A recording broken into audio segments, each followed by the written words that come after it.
Boa tarde, queridos alunos da segunda série. Sejam todos bem-vindos à correção de nossas atividades, na nossa aula de Sociologia.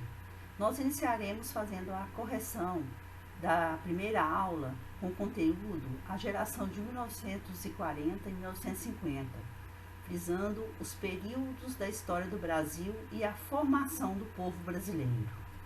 Nessa aula, nós concluiremos com essas atividades as atividades relacionadas aos conteúdos do primeiro bimestre. Em seguida, faremos também a correção do gabarito, então, também da segunda aula, que vem abrir o segundo bimestre, as nossas atividades do segundo bimestre. Então, nós vamos começar o nosso segundo bimestre com o conteúdo Comunidade e Sociedade, que já foi colocado para vocês em estudo, e hoje nós faremos toda a explanação e correção deste conteúdo.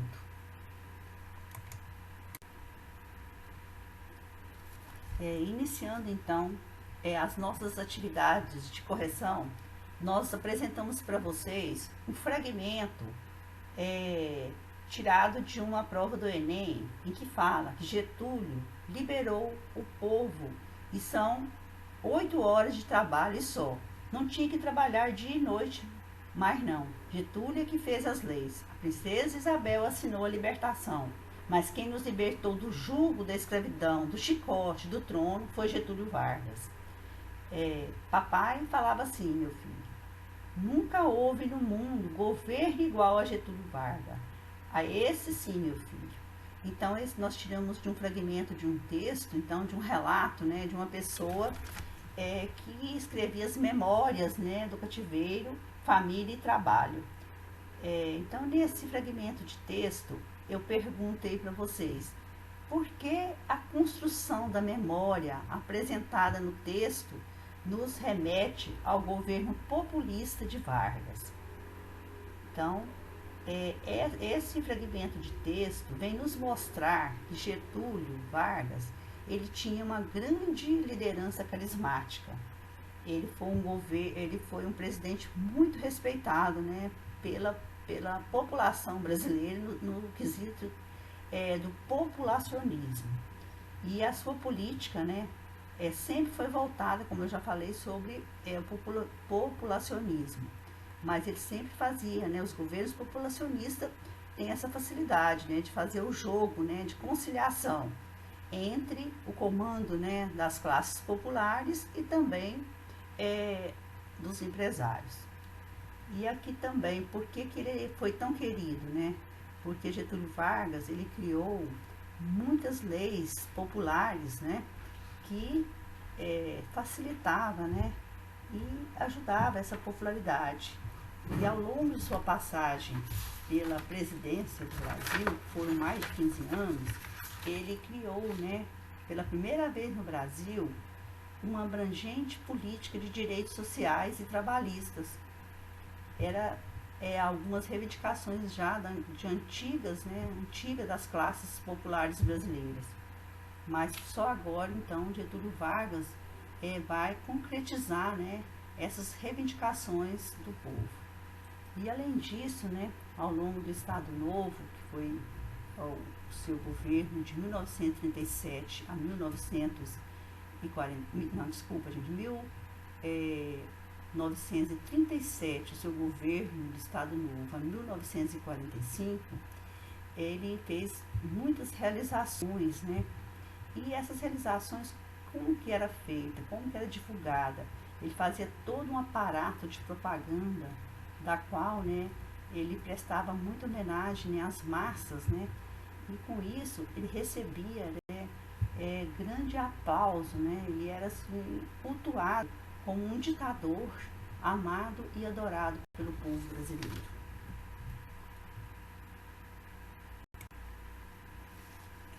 Também aqui, gente, eu vou ler para vocês um fragmento de texto que faz, para vocês estarem respondendo a segunda questão, faz alusão, então, ao conteúdo da segunda questão. Também é uma questão, que caiu no Enem em 2014. A transferência da corte para a América Portuguesa, a família real e o governo da metrópole trouxe também, e sobretudo, boa parte do aparato administrativo português. Personalidades diversas e funcionários régios continuaram embarcando para o Brasil atrás da corte, dos seus empregos e dos seus parentes após o ano de 1808. A minha pergunta é: os fatos apresentados se relacionam a qual período da nossa história? Então, nós vamos lembrar aqui de tudo que foi falado em nossas aulas presenciais, né? Sobre os períodos da história do Brasil. Quais são os 3 períodos da história do Brasil? Então, nós temos o período, primeiramente, colonial, que vai de 1500 a 1822, o período imperial, que vai de 1822 a 1889, e o período republicano, que vai de 1889 até nossos dias. Então, se a gente voltar um pouquinho no fragmento de texto, quando ele termina aí falando, que todas as pessoas, muitas pessoas, né, vieram atrás da corte, dos seus empregos, dos seus parentes, após 1808. Então, 1808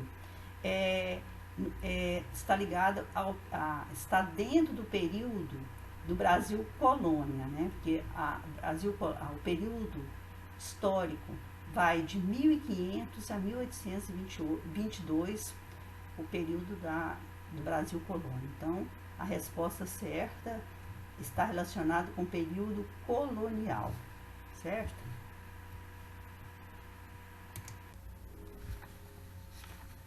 Também aqui, a terceira questão, a Constituição de 1824, elaborada por homens probos e amantes da dignidade imperial e da liberdade dos povos, segundo o imperador Dom Pedro I, continha uma novidade em relação à criação do poder moderador. Qual a função desse poder moderador? Então, primeiramente, vamos analisar então a pergunta, né? A Constituição de 1824 foi a primeira Constituição do Brasil, foi a Constituição outorgada, lembra que eu falei para vocês em nossas aulas presenciais, por quê? Porque ela foi elaborada, né, por Dom Pedro I. E quando ele fala que homens probos, né, homens probos significa homens honrados, é o que ele concluía, né, o que ele outorgava para a gente, o que ele definia para a gente. Aí a minha pergunta: qual a função, então, desse poder moderador? Porque foi a única Constituição do Brasil em que teve 4 poderes. As demais, então, são 3 poderes, né? Executivo, Legislativo e Judiciário. A Constituição de 1824, ela também continha o poder moderador. Aí nós perguntamos, né? Qual é a função qual é a função do poder moderador?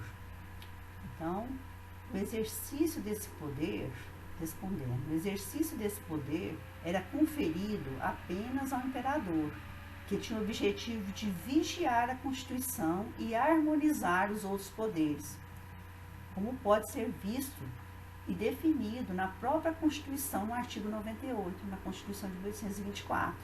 O poder moderador, falava-se o artigo, né?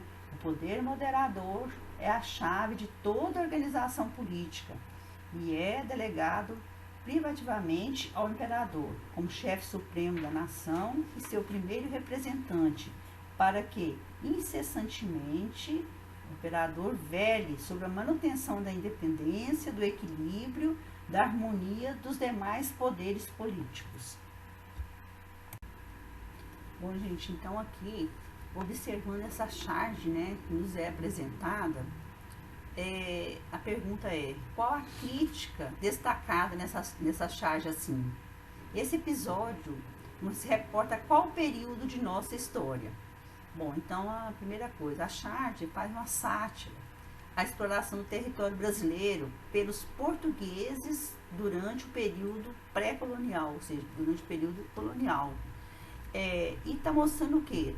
Está mostrando o corte de madeira para ser levada para Portugal, causando estranheza, principalmente dos nativos, pela quantidade de madeira que estão retirando de nossas florestas. Os indígenas ficavam encabulados, onde que os portugueses iam guardar tanto pau-brasil que eles levavam para a metrópole Portugal. Bom, aqui nós colocamos para vocês um fragmento de um texto de um grande sociólogo brasileiro, Florestan Fernandes. E quem é Florestan Fernandes? Ele, então, era um grande sociólogo brasileiro, professor, né? Ele é de origem humilde, e ele, em suas obras, tem várias obras, né, publicadas.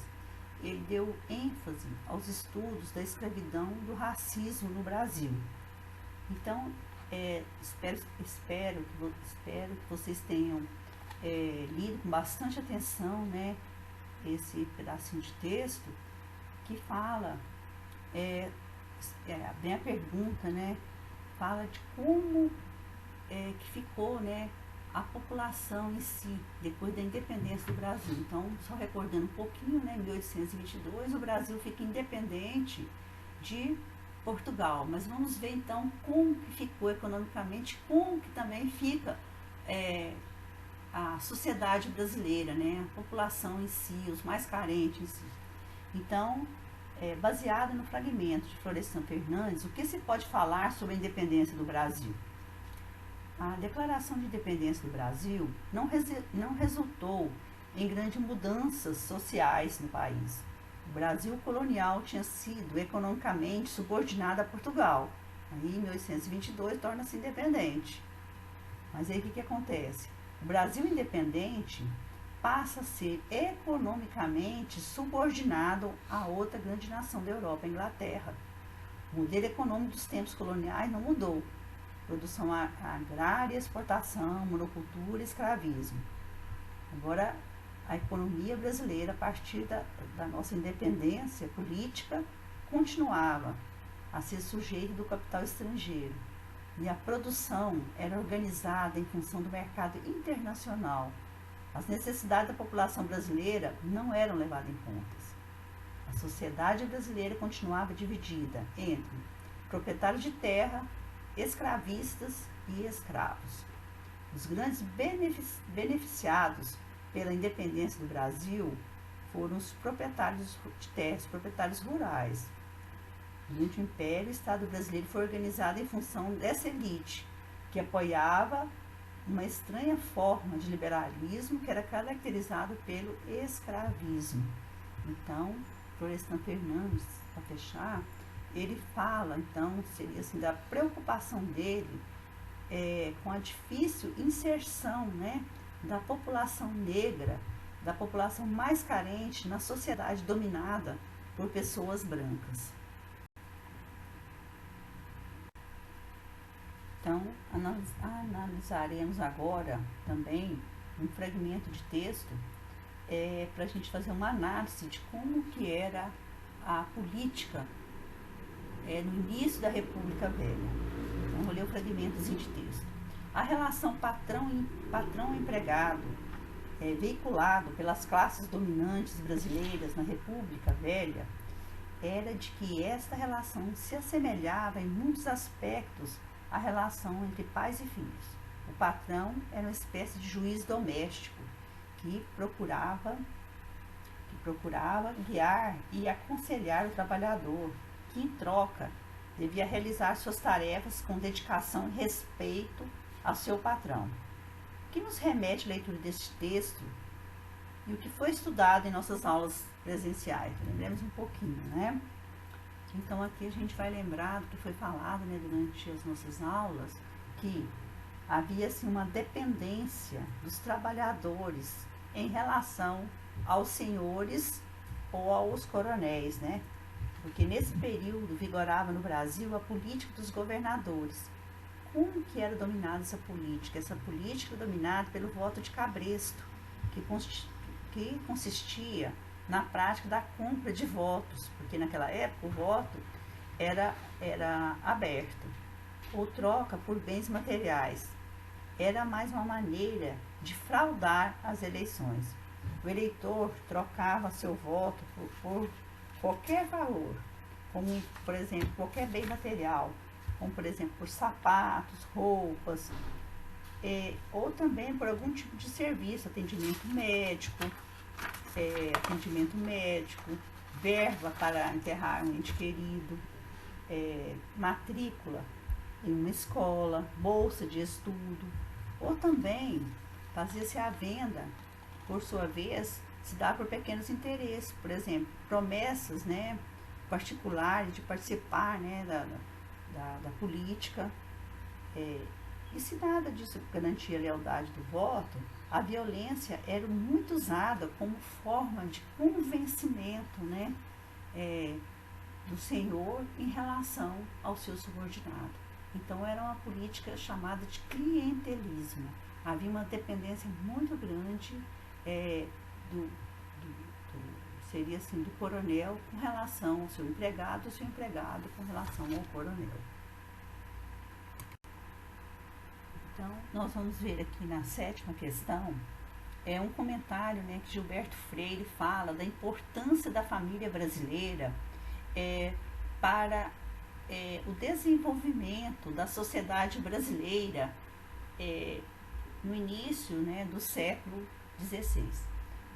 E aí ele fala o seguinte, Gilberto Freire, né, no seu livro, né, Casa Grande Senzala, ele fala o seguinte: o grande fator colonizador do Brasil, a unidade produtora, o capital desbravava o solo, instalava as fazendas, comprava escravos, bois, ferramenta, a força social que desdobrara em política, constituindo-se na aristocracia colonial mais poderosa da América. Esse grande fator colonizador foi as famílias brasileiras. Então, dá muito ênfase e valoriza muito a participação da família brasileira no desbravamento, né, do território brasileiro, no desbravamento, então, na formação, né, de toda a economia do Brasil. Agora, então, nós temos a última questão dos nossos exercícios, que é um fragmento também de texto para vocês estarem analisando. Então, foram muito fáceis nessas questões, porque sempre tinha algum embasamento, alguma fundamentação para vocês. E aqui fala, então, do papel da mulher, né, no período da colônia do Império. Então, aqui eu faço uma pergunta, né, para vocês. A partir do texto que vocês leram, analisa as relações entre o homem e a mulher no Brasil no período da colônia do Império. Então, muitas mulheres desse período foram enclausuradas, desprezadas, vigiadas, espancadas e perseguidas. Contrapartida, várias mulheres reagiram a essas violências que sofriam. Parte da população feminina também conseguiu sua liberdade, né, sob o poder dos homens. Outra parte rompeu uniões indesejáveis e tornou-se senhora do próprio destino. Como? Fazendo críticas à sociedade em vigor, à sociedade do período colonial e do império, em relação a quem? Em relação aos homens, porque essa crítica retratava, frisava o seguinte: por que os homens têm mais direito do que as obrigações e as mulheres têm mais obrigações do que direitos? Então, alunos da 2ª série, nós estamos iniciando com esse conteúdo comunidade e sociedade, nosso 2º bimestre, né, desse ano. Aqui então nós vamos frisar, né, a diferença, né, dada, né, então por Ferdinando Tomes, quando ele fala assim que é uma profunda diferença entre o conceito de comunidade com o conceito de sociedade. Então, em sua obra, ele fala o seguinte, que a comunidade é baseada em características comuns entre os indivíduos, como parentesco, a língua, a religião, o território, e que a sociedade é baseada em critérios e constituições que podem ser comum a várias comunidades. Então, a comunidade no contexto seria de pequenez. Já a sociedade seria assim no âmbito maior. Então aqui nós vamos fazer uma explanaçãozinha do nosso assunto. Por quê, né? Nós sabemos, né, que comunidades, sociedades são uniões de grupos e que são é comum, né, dentro da sociologia. Uma coisa também que nós sabemos que ninguém consegue viver sozinhos. As pessoas precisam uma das outras para viver. Essa convivência caracteriza os grupos sociais. Dependendo dos tipos das relações estabelecidas entre as pessoas, esses grupos podem se desenvolver e se interagir. Então aqui, qual que é a diferença então, em comunidade e sociedade? A comunidade é a forma de viver junto, o modo assim, seria assim, de uma, como eu falei, né, de uma comunidade assim, menor, seria assim, mais íntima, mais privado, seria assim, mais exclusivo. E também as formas, né, de estabelecer as relações dentro de uma comunidade seria assim de uma maneira mais marcante, seria assim, contatos mais primários, mais simples. Enquanto que sociedade seria o quê? Seria uma grande união de grupos sociais, marcado pelas relações de troca. Porém, seria assim de forma não tão pessoal como a comunidade, mas de uma forma mais impessoal, mais racional e com contatos secundários, com contatos sociais mais secundários e pessoais, como eu falei. Lembra que na comunidade os contatos são mais primários, né? E nós vamos ver também que as comunidades geralmente são grupos formados por quem? Pelos familiares, pelos amigos, pelos vizinhos e que possuem um elevado grau de proximidade uns dos outros. Na sociedade, esses contatos não existem. Prevalece mais os acordos racionais e também acordos, né, de interesses. Acordos de interesse. Uma diferenciação, assim, queria assim, como exemplo, para a gente entender melhor, entre comunidade e sociedade.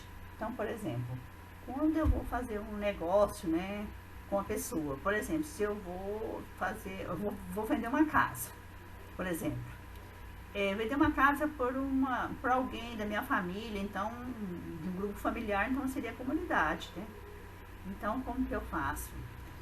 Seria assim, essa relação seria assim, bem diferente, né, de uma negociação feita em uma comunidade, porque aí eu vou levar mais, quando eu faço um negócio com a pessoa da minha comunidade, com a minha família, eu sou levado mais pelos laços afetivos.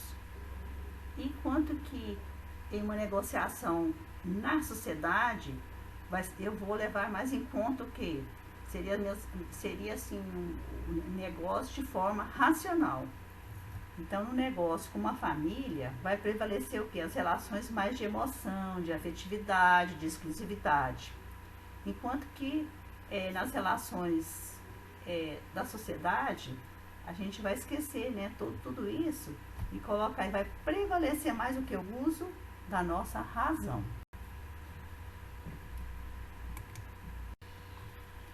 Bom, gente, então aqui agora nós vamos repetir um pouquinho qual é o pensamento de Marx, segundo o sociólogo Ferdinando Thomas. Então, Marx, né, Karl Marx, vocês sabem, né, ele que escreveu o Manifesto Comunista, e ele fala que o que define a sociedade é os meios de produção. Então, a sociedade é composta de pessoas que vivem de forma organizada. Que quando tudo que é produzido e dividido seria, então, o socialismo, né? O comunismo. Enquanto que a sociedade baseada no lucro de igual direito, de diferente direito, é claro, né? É a sociedade capitalista. Isso, então, que ele fala o seguinte, que a sociedade está constituída, segundo Karl Marx, a sociedade está constituída sob a hegemonia dos capitalistas e da classe burguesa, sendo a cidade lugar de exploração da classe trabalhadora. Na cidade estariam centralizadas as grandes instituições econômicas e a esfera de poder que domina toda a sociedade.